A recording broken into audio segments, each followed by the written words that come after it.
थी, आज कपिल सिब्बल माफी मांगते घूम रहे हैं। आज विपक्ष की नेता श्रीमती सुषमा स्वराज जी ने ये जानना चाहा था लोकसभा में कि किस नियम के तहत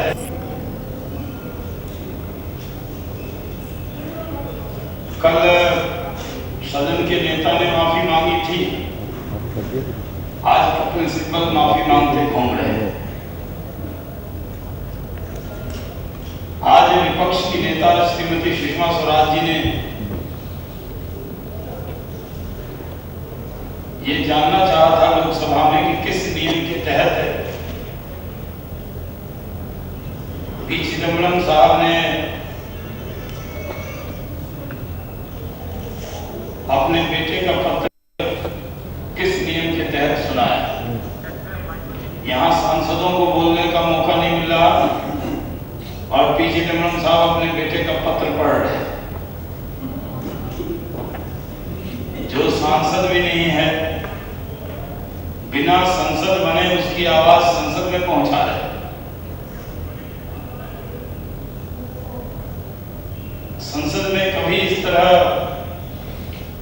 60 साल पूरे हो जा रहे हैं, किसी मंत्री ने अपने पुत्र का पत्र संसद के हवाले नहीं किया।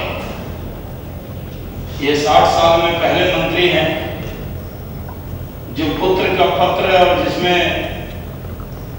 बड़े बड़े उपदेश भी लिखे हैं, यहाँ रेफरेंस दिए जाते हैं कोई महापुरुष के, उनके वाक्य को कोट अनकोट किया जाता है। लेकिन ये पहले मंत्री हैं जो अपने पुत्र के पत्र को कोट और अनकोट सुना रहे थे सांसदों। इस संसद में आने के लिए लोगों का जीवन बीत जाता है, पूरी जिंदगी लग जाती है, तो संसद में लोगों पहुंचते हैं और उनकी आवाज आती है। उनके पुत्र इतने बड़े महापुरुष हैं कि उनकी आवाज गृह मंत्री जी उसको कोट अनकोट करके संसद को बता रहे हैं, देश को बता रहे हैं।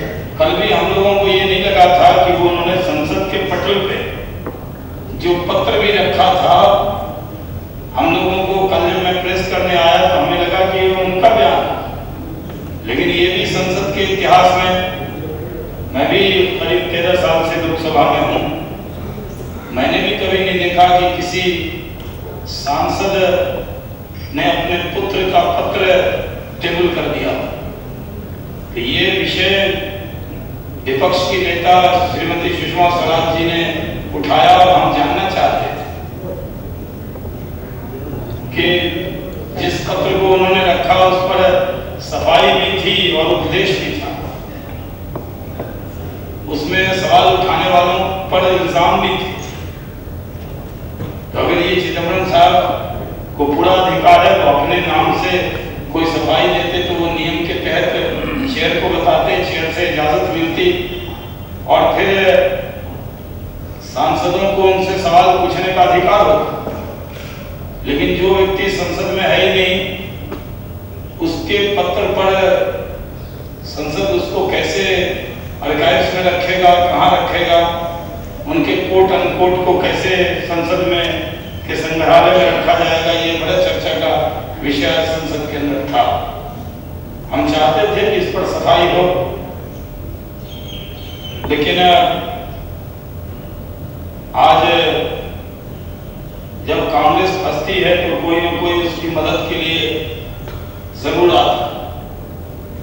हम तो खुद ही आहत हैं कि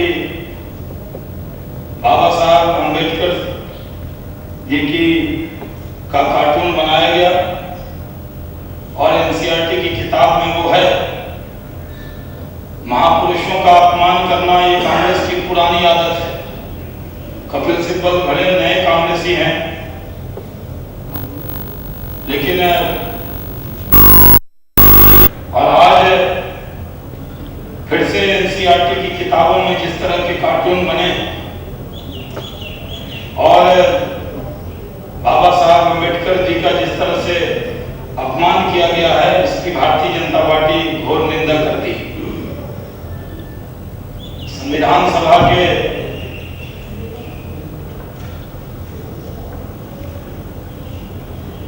में उस वक्त बहुत से बड़े बड़े महापुरुषों ने उस संविधान को बनाया बाबा साहब के नेतृत्व में, और